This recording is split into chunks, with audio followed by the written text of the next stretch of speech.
Hello students, welcome to 60 out of 60 in KCET Chemistry 2025 series. So as you all know, we have started a series where we are going to cover each and every concept that is going to be asked in your KCET examination, as well as we are going to solve a lot of PYQs and practice many questions, right? So yes, if you are someone who is an aspirant of KCET 2025 and want to hit that perfect 60 score in chemistry, then this series is for you.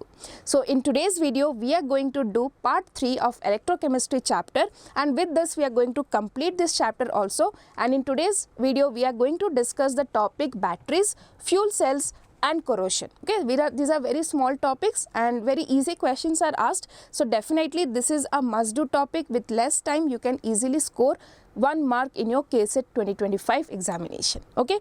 So yes, we have already done part 1 and part 2 of electrochemistry. If you haven't watched that, please watch that. The link of those videos will be there in our description section. Okay, fine. Next one important request I'll tell you, please join our WhatsApp channel. Okay, this will be helpful for you because in our WhatsApp channel we'll be putting the notes of these classes as well as we'll be posting questions and solutions. Okay, so the link of WhatsApp channel will also be there in our description section, in the description section of this video. So please go there, click the link and join the channel. Okay, this will be really helpful to get all the notes on time. Okay, so yes, now all my KCET 2025 aspirants, let's get started. Take your notebook and just note down few things from this concept because it's not a very big topic, very small topic. We'll cover it very soon and we can easily score marks from this topic.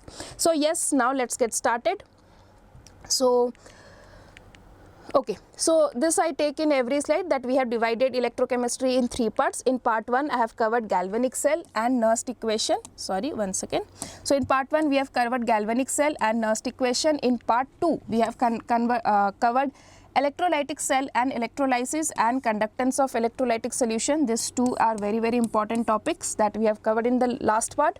And in today's part, that is part 3, we are going to cover batteries, fuel cells and corrosion. Okay. So yes, now year-wise weightage. So you have seen consecutively 3 questions have been asked from this chapter. So definitely this is a must-do topic, and with little practice of questions and formulas, you can easily score this 3 marks. 3 out of 3 in electrochemistry you can definitely do if you follow this series now. Okay, now coming to today's topic in batteries, fuel cells and corrosions. In batteries, what all things we are going to discuss? Primary batteries and secondary batteries. Okay, then let us start now with batteries. So you must have used, everybody would have seen batteries in your real life. Many a times you have used it, you have thrown it, you have purchased it, right? So batteries is one which is very important, and batteries are where the chemical reactions are converted to electrical energy. So comment down, these batteries are which type of cell, galvanic cell or electrolytic cell. Okay, I want everyone who is watching this to comment down. Okay, now so now what happens is batteries are of 2 types, okay, primary batteries and secondary batteries. So now you might be thinking, what are this? Let me give you 2 cases. Remote batteries, your TV remote batteries, once it is finished, you throw it and you purchase a new battery. Clock batteries, you use it, once it is completed, you throw it. But mobile batteries, right? Mobile also we say that battery is full, battery charge is not there, battery is full, right? But do we throw the mobile batteries every time? No, right? We recharge it. We recharge our batteries on the mobile. Sometimes torches also, torch lights, torch batteries are also recharged. Sometimes your car batteries, like mobile batteries and car batteries, are always recharged, right? So have you ever thought like why certain batteries we can just throw it and after using we cannot recharge it, while mobile batteries we recharge every day almost, right? So that is because there are 2 types of batteries. One is primary battery, another is secondary battery. So now primary batteries are those batteries where the reaction occurs only once, okay, and after use over a period of time the battery becomes dead and cannot be reused again. Okay, so this cannot be reused. Second one, in secondary batteries, secondary cell after a secondary cell after use can be recharged by passing current through it in the opposite direction, okay, so that it can be used again. Okay, so that it can be used again. I'll write this, it may not be visible, so that it can be used again. So now my question is, you have to answer again in the comment section that whether our TV remote batteries and mobile batteries.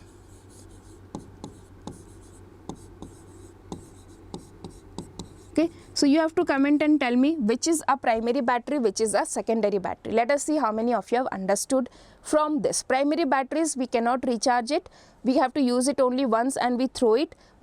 Secondary batteries, we can recharge it. Okay, you can recharge it many times. How can we recharge it? By passing the current in the opposite direction, and then we can reuse it. Okay, now coming to some examples of primary batteries. Okay, so examples of primary batteries are dry cell and mercury cell. Okay, and the examples of secondary batteries are lead storage and nickel cadmium battery. Okay, two batteries are there, lead storage and nickel cadmium batteries. Okay, now coming to, okay, so as I told you, in these batteries there will be some reactions occurring, so you need not remember these reactions at all. That is not asked in the exam. The only thing that you need to remember is the anode is made up of what, cathode is made up of what elements are there in the anode and what elements are there in the cathode.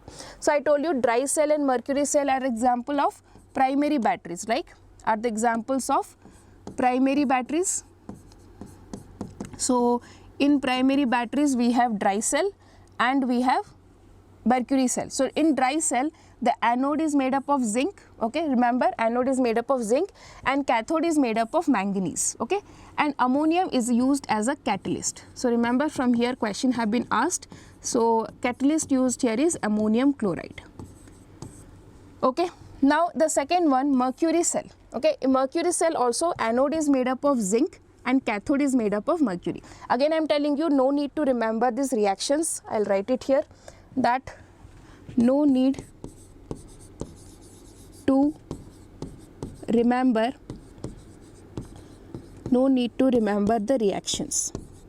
Okay, you only need to know anode and cathode. Anode is which one and cathode is what in different types of cell. So that also very easy to remember. From the name itself you can guess. Dry cell, zinc is anode, manganese is cathode, manganese oxide is cathode with catalyst ammonium chloride. Mercury cell, zinc is anode, mercury oxide is the cathode. Okay, now coming to next one, cell reaction, lead cell and the nickel cell. So this is your secondary batteries, right? We have just seen the example. Secondary batteries means they can be recharged. Okay, we can use it again and again. So in lead storage battery, okay, this I'll tell you, for lead, especially only for this lead, you need to remember the reactions. Okay, so it is important to remember the reactions for lead cell, only for lead storage cell. So here what is the anode made up of? Anode is made up of lead solid, okay, and it is converted to PbSO4, and cathode is made up of lead oxide. Okay, please remember, anode is made up of lead solid, cathode is made up of lead oxide. Okay, now in what happens in this one, Pb, so what is the oxidation state changing? Pb is converted to 0 to +2, oxidation is happening, and here it is converted to +4 to +2, reduction is happening, right? So that you have to remember. In lead storage cell, anode is made up of lead and it is getting converted to PbSO4. Cathode is made up of lead oxide and it gets converted to PbSO4. So you see, in both the case it is converting to PbSO4. Okay, but here it is oxidation, here it is reduction. Next again, nickel cadmium, just you remember, cadmium is anode, nickel oxide is cathode. Okay, cadmium is anode, nickel oxide is cathode. Okay, now coming to here also, no need to remember reactions. No need to remember reactions. So exactly I am telling you what you need to study from this part. Okay, batteries part, you have to remember the reactions. Reactions you have to remember means what is converted to what, Pb to PbSO4 and PbO2 to PbSO4, that much, not these SO4 electrons and all, not required. Okay, next, so this is the nickel cadmium overall reaction. If I add these two equations, I'll get this one. This is not very important, but yes, this is important. I hope it is visible. If not, I'll write it again. So let me write it this one, Pb solid, okay, plus PbO2 solid plus 2H2SO4, okay, 2H2SO4 will give you this one. Okay, this left hand side part I have written again, it might not be visible here. So lead solid plus lead oxide plus H2SO4 will give you PbSO4 plus H2O. Okay, now here one important thing that you should remember is this is when discharging is taking place. This reaction is for discharging, means when your batteries are used. Okay, when the batteries are used, discharging reaction. When you recharge it, what will happen? Opposite reaction will happen, right? Opposite direction reaction will happen when you recharge it. So in this case, what will happen? When you recharge it, PbSO4 in the anode will get converted to Pb. Okay, PbSO4 in the anode will get converted to Pb during recharging, and PbSO4 of cathode will get converted to PbO2. Getting? So that you can see on recharging the battery, the reaction is reversed, and PbSO4 on anode and cathode. PbSO4 on anode and cathode is converted into Pb and PbO2 respectively. Okay, so this you have to remember. PbSO4 on anode, it's getting converted to Pb, and PbSO4 of cathode is getting converted to PbO2. At what time? During the recharging process. Okay. Please remember, let us revise once again. This is very important. Questions have been asked from here. During discharging process, when the battery is used, you are using the battery. At that time, Pb in the anode is getting converted to PbSO4, and PbO2 in the cathode is getting converted to PbSO4. Okay. Now, when recharging happens, the battery is used up. Now you are recharging it. At that time, PbSO4 reactions will reverse. PbSO4 of anode gets converted to Pb, PbSO4 of cathode gets converted to PbO2, right? That is what I told you. You must remember this one. Okay, fine. Now moving towards fuel cells. Okay, so now fuel cells is something very important here. Now in this type, what we have studied just now, galvanic cell and we have studied that chemical energy is converted to electrical energy, and we have studied that how this chemical energy is produced due to the redox reaction, right? When the redox reaction is happening, oxidation and reduction is happening. Due to this redox reaction, some chemical energy is liberated, and this chemical energy is converted to electrical energy. But in case of fuel cells, what happens is the chemical energy is generated from the combustion of fuels. Okay, combustion of fuels. Due to this, some chemical energy is created. This chemical energy is converted to electrical energy. Okay, so see, galvanic cells that are designed to convert the energy of combustion, to convert the energy of combustion of fuels like hydrogen, methane, methanol, etc. directly into electrical energy are called as fuel cells. Okay, so first of all, let us understand one thing. Galvanic cell, okay, galvanic cell converts chemical energy to electrical energy. Now this chemical energy can be due to any chemical reaction. Now, for example, if I talk about Daniell cell, in Daniell cell that we have seen, zinc and copper cell, that this chemical energy is due to what? Due to the redox reaction. In fuel cell, this chemical energy is due to combustion, right? So chemical energy has to be generated. That can be because of anything. So if the chemical energy is generated due to the combustion of different fuels like hydrogen, methane, methanol, then those type of galvanic cell are called as fuel cells. Clear? Next, one of the most successful fuel cells use the reactions of hydrogen with oxygen to form water. Okay, so hydrogen and oxygen combustion happens to form water, and this fuel cell was used in the Apollo space program. Okay, so this is just for your information to make it interesting. In Apollo space program, this was used. Now in the cell, what happens? See, hydrogen and oxygen are bubbled to the electrodes. Okay, so these electrodes are made up of carbon. These are made up of carbon electrodes. Okay, and hydrogen and oxygen gases are poured in, are bubbled through it, and there is aqueous NaOH solution also. Now what happens? Catalysts like finely divided platinum or palladium metal are incorporated into the electrodes for increasing the rate of electrode reaction.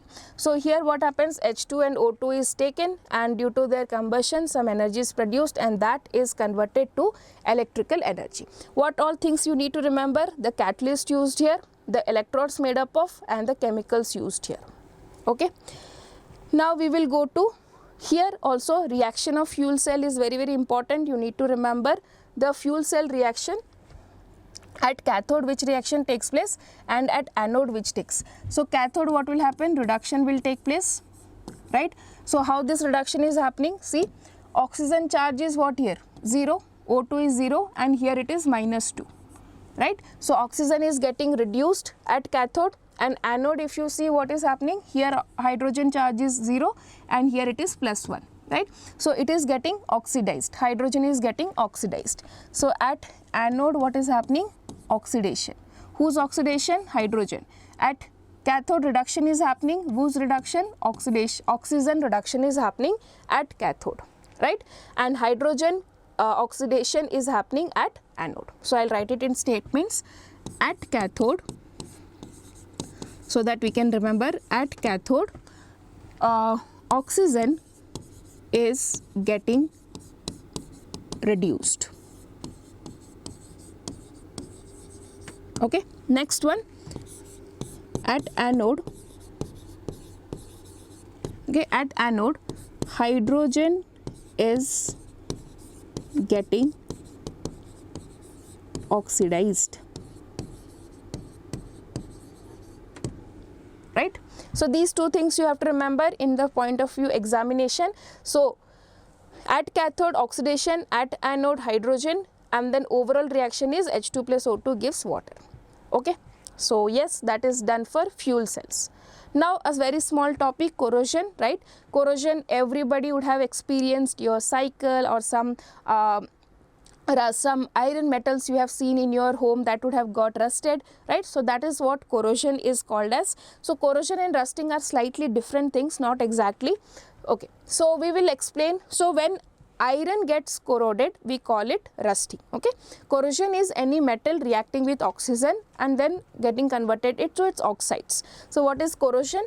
Conversion of metal to oxides. Conversion of metal to its oxides. Okay, that is called as corrosion. Now what happens? If this metal is iron, then we call it rusting. I hope this is clear. Okay. Okay, now let us understand the mechanism of rusting in little brief. Okay, what happens? You have to assume that what happens here is, suppose this is this grey part which you see, right? This grey part which you see, this is a metal. Okay. So in this part of metal, this iron is present, right? So it's get oxidized. This iron gets oxidized, releasing 2 electrons, and they form Fe2 plus. Okay, then in the atmosphere oxygen is present, so they like in this metal, in this region, these iron got oxidized and gave 2 electrons and formed Fe2 plus. Now these electrons, because it is a metal, metals are good conductors, so what will happen? These electrons will flow to some other place of the metal. This is another region of metal where it encounters H plus and O2. This H plus can be from water or from different acids. So this H plus is present and it reacts with these H plus and O2, okay, and then get converted to H2O. Okay. So now what happens? So this H plus can be from acids or from water, right? So these H plus O2 takes these electrons and then get converted to water. Okay. Then what about this Fe2 plus? This Fe2 plus which has formed here, this further reacts with oxygen present in the atmosphere and gets converted to oxides of iron. Okay. And this is what is called as your rust. Once again let us revise. There is a piece, suppose let me assume this is a metal. Okay. Here some iron is there. Okay, what it will do? It will undergo oxidation and remove 2 electrons. Okay, release 2 electrons. These electrons float away and came to another part of the metal. Okay, here what it will do? It will, these electrons reacts with H plus and O2. Okay, and gets and form water here. Water is formed, and what about this Fe2 plus? This Fe2 plus reacts with the atmospheric oxygen to gets converted to Fe2O3. So these are your iron oxides which are called as rust. Okay, now let us see the reactions. So oxidation, Fe gets converted to Fe2 plus 2 electrons. Reduction, what happens? O2 present in the atmosphere, and H plus and this 4 electrons gets converted to 2H2O. Water is formed. And atmospheric oxidation, this Fe2 plus which is present here, they react with water and oxygen and gets converted to Fe2O3 and H plus, which is called as your rust. Okay, and like this whole metal will get rusted. Okay, fine. So yes, now let's solve some questions. Which of the following is a cathodic reaction? So you must be knowing in cathode what happens. Many times I told you, in cathode reduction happens, right? So if reduction will take place, then this is Fe2 plus to Fe3 plus. Is it reduction? No, it is oxidation. So this is not a cathodic reaction, right? This can be anodic reaction. Now here if you see, oxygen charge is what here? -2, and it is getting converted to 0. -2 to 0 is again oxidation. So this cannot be a cathodic reaction. Here let us see. Here what is the oxidation state of hydrogen? +1, right? And here it is 0. So +1 to 0, what is happening? Reduction is happening. Reduction of hydrogen is taking place. So reduction, if it is there, then this can be a cathodic reaction. Okay. Now coming to here, SO4 charge here is +6, right? And if you see here, it is also +6, right? So here no oxidation, no reduction. So this one here there is a peroxy linkage, so that is why we will get +6. So the correct answer for this question will be option number C. Okay, cathodic reaction means it is asking about reduction. That should be very, very clear. Once again, let us write down. At anode, what will happen? At anode, what process? Coming down. At cathode, which process? Coming down. Okay, oxidation or reduction. I want everyone who is watching must comment down, so that let me understand whether you are getting these concepts or not. Okay, now coming to next one. Zinc is used to protect iron from corrosion because. So this is which process? Covering of metal with zinc. This is called as galvanization, right? Okay, now what is telling? We have a iron rod, okay, and then it is converted, it is coated with a zinc. Okay, this is iron rod and this is a coating of zinc is done. Now why is this done? Why? How can this prevent the iron from rusting? So that is because zinc will oxidize faster than iron. Okay, now if zinc will oxidize faster, then that means oxidation potential of zinc is more. E oxidation potential of zinc is greater than E oxidation potential of iron. Now if its oxidation potential is more, then can I say that E reduction potential of zinc is less than E reduction of iron? Okay, so that we need to check here. E oxidation of zinc is less than E oxidation of iron. If that is the case, if oxidation potential of zinc is less, then iron, there is no point of covering iron with zinc, right? Obviously iron will get oxidized because its oxidation potential is more, but that is not happening, so this statement is wrong. We definitely, the reason is oxidation potential of zinc is more than that of iron, but we can tell it in terms of reduction in reverse way. If someone is having very high potential of oxidation, that means it has low potential for reduction. If zinc oxidation potential is more, that means its reduction potential is less. So zinc reduction potential is less than the reduction potential of iron. So the correct answer for this question is option number B. Okay, next. Okay, this is something that we haven't studied. Okay, we haven't studied this question. This question has come and the concept here used is Latimer diagram. Okay, so I will teach you this one. Okay, now let us read the question. Given that E naught of Mn +7 to +2 is there, +4 to +2 is there, +7 to +4 is asked. Okay, let us do this one. So let us first, how you should do is, you need to write all the values that is given. Mn +7, then Mn +4 will come, right? And then we have Mn2+. Okay, now +7 to +2, this value, right? What is this value? 1.5 volt. Okay, and how many electrons have been used here? So I'll write N is equal to 5. Next, coming to plus 4 to plus 2, this value is how much? 1.2 volt, and the number of electrons used is 2. Now coming to plus 7 to plus 4, we need to find the E naught value, but I know the number of electrons used is 3, right?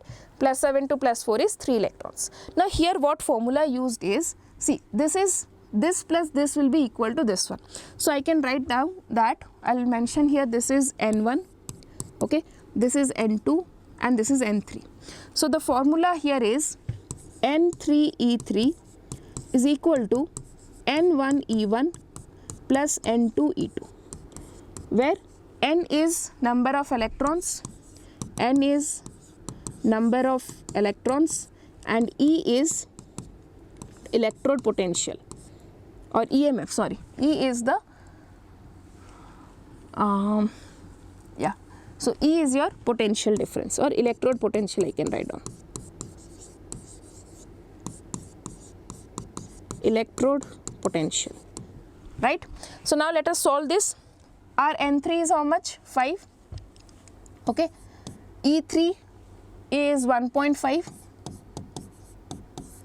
Then N1, I need to calculate, N1 is 3, E1 we need to calculate, plus N2 is how much? 2 and 1.2, right? So now if I solve this, this is 4.5 is equal to 3E1 plus 2.4, sorry, we have plus 2.4. So if I subtract this one, we'll get 2.1 is equal to 3E1, okay, and we'll get 0.7 is equal to E1. So the correct answer for this question is, one second,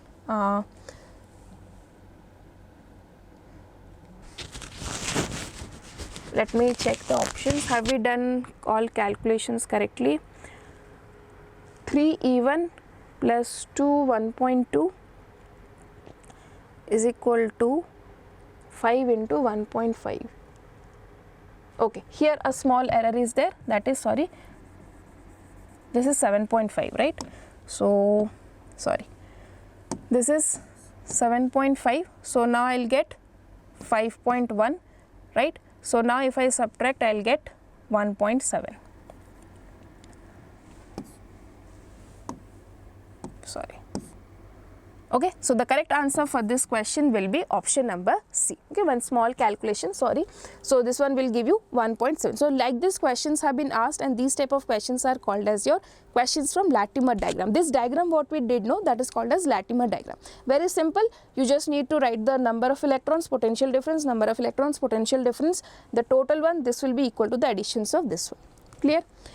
Okay, now let us do some, okay, this was time to practice some questions. We'll do PYQs also. So this was a question that I gave you homework in my part 2 video of electrochemistry, right? So those who have done the answers, you can check it now. The quantity of charge required to obtain 1 mole of aluminium from Al2O3. So if you see Al2O3, what is the charge here? Plus 3, right? And if you balance it, we'll get 2Al, right, plus 3 electrons.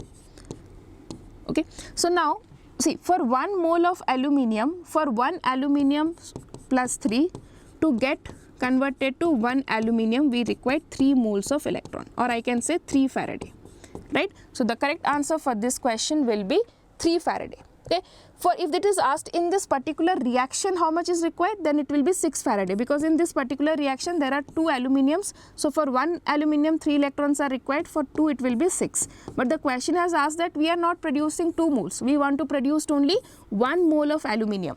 In that case, the number or the number of electrons required will be 3 Faraday. Okay, correct answer is option number C.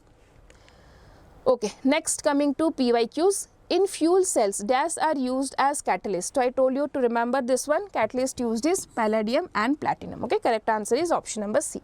So these are the years in which the question have been asked. Next, a secondary cell is one in which. So secondary cell can be recharged by passing current through it in the same direction, can be recharged by passing the current through it in opposite direction, right? So we have discussed this one, correct answer is option number C. Cannot be recharged, this is not there, this is for primary cells. Okay, next, while charging the lead storage battery, again very important, I told you lead storage battery questions have been asked, so you must remember. So I told you while charging anode and cathode, okay, in anode and cathode, I am writing it again so that we can revise one more time. In anode what happens? Pb gets converted to PbSO4. This is while discharging, okay, charging, when we are charging the opposite reaction will happen. This is while discharging. Pb gets converted to PbSO4 and here PbO2 gets converted to PbSO4. Right? Now what happens? While charging it is asking, charging means the opposite reaction will happen. So PbSO4 will get converted to Pb and PbSO4 will get converted to PbO2. This will happen at anode, this will happen at cathode. Okay, let us see now. PbSO4 on cathode is, okay, here this process is reduction. Sorry, now while discharging that was oxidation and this was reduction. But when you charge it, this reaction will reverse and this is reduction and this is now oxidation, right? So now let us see. PbSO4 on cathode is reduced. So first of all, it is PbSO4 on cathode is not reduced, it is oxidized. So this term, this statement is wrong. Next, PbSO4 on anode is oxidized. PbSO4 of anode is not undergoing oxidation, it is undergoing reduction, right? So it is undergoing reduction. So in that case, what will happen? This statement is also wrong. Next, PbSO4 on anode is reduced to Pb. Can we say this statement is correct? If you see, PbSO4 on anode is reduced to Pb. I think this statement looks correct. Let us see. Next one. PbSO4 on cathode is oxidized to Pb. No. What is it is getting oxidized? It is getting oxidized to PbO2. So this statement is also wrong. Correct answer for this question is option number C. Please remember this diagram. Anode, Pb is getting oxidized to PbSO4, cathode PbO2 is reduced to PbSO4. This happens during discharge. When charging happens, this reaction is reversed, this reaction is reversed, here reduction takes place, here oxidation takes place. Okay, fine. Now let us go to the next question. In H2O2 fuel cell, the reaction occurring at cathode. So we have remembered at cathode what happens? Reduction of oxygen takes place, right? So here oxygen is there and here there is no oxygen. This is the full reaction, this is also not there. So correct answer for this question is option number A. Okay. Next, another question from this one. The hydrogen oxygen fuel cell at 1 atm pressure, the delta G value is given. E naught for the cell is approximately. Okay, so we know calculation of delta G is equal to minus NF E naught of the cell, right? You need to calculate here the E naught value. Okay, here what is happening? If you see H2 plus half O2 gets converted to H2O, right? So the number of electrons involved here is 2. How I can say that? See, oxygen charge is 0 here and oxygen is getting converted to minus 2. So 2 electrons have been involved and here it is 0 and it is getting converted to plus 1, right? So 2, I'll write the reaction separately. See, H2 is getting converted to 2H plus, okay? H2 is getting converted to 2H plus. How will that happen? By releasing 2 electrons. This is your oxidation reaction that is happening at anode. And if you see at cathode, we have this O2, okay? 2 O2 is there, half O2 means only 1 O2 is there and this one is gaining this 2 electrons, right, to form O2 minus. Okay, so n factor is 2. I need to calculate now this one. So delta G value is minus 240, okay, into 10 to the power of 3. Then we have n is equal to 2, 96500 and E naught of the cell, right? So now we can see minus will get cancelled. We have 240 into 10 to the power of 3 divided by 2 into 96500. Right, so let us write it as 1000 so that we can cancel. Here 2 zeros, here 2 zeros I can cancel. Here it is 120, right? Next, if you see 5 2s are 10 and we have 5 1s are 5, 193. Then so I have 240 by 193, right? So 1 point something I'll get. So let us see, 240 by 193. So 10 minus 3 7, 13 minus 6, I have here again 7. So now if you solve this, we'll be getting around 1.24, right? So the correct answer for this question is option number B. Okay. So yes, now this is as usual, every lecture I give you a homework question. So in a dry cell, which of the following is the electrolyte? Okay, what electrolyte is used in a dry cell?